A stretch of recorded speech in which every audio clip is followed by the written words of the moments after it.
Semicorp Malaysia selaku agensi penyelaras pusat bagi pembangunan PMKS di Malaysia turut menumpukan perhatian dalam mewujudkan PMKS yang berdaya maju, yang memberikan sumbangan yang lebih ketara kepada ekonomi negara. Saya yakin seminar hari ini adalah peluang keemasan untuk para peserta mendapat ilmu, membina jaringan dan yang paling penting, merangka pelan hala tuju transformasi digital perniagaan anda.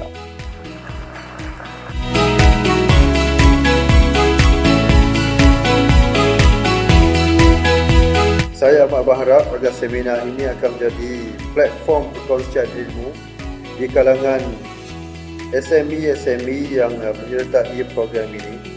Dengan lafaz Bismillahirrahmanirrahim, saya dengan sukacitanya rasmikan program seminar peningkatan skala digital untuk perusahaan kecil dan sederhana.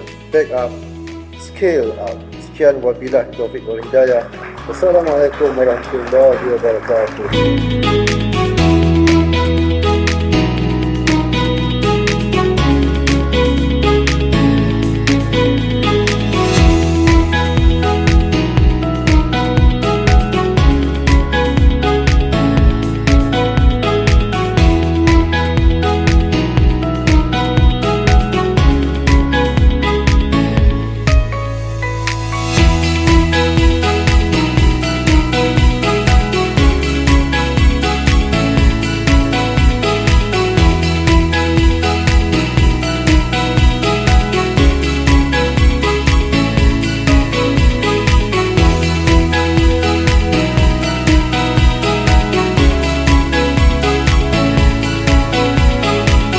Thank you to all the participants.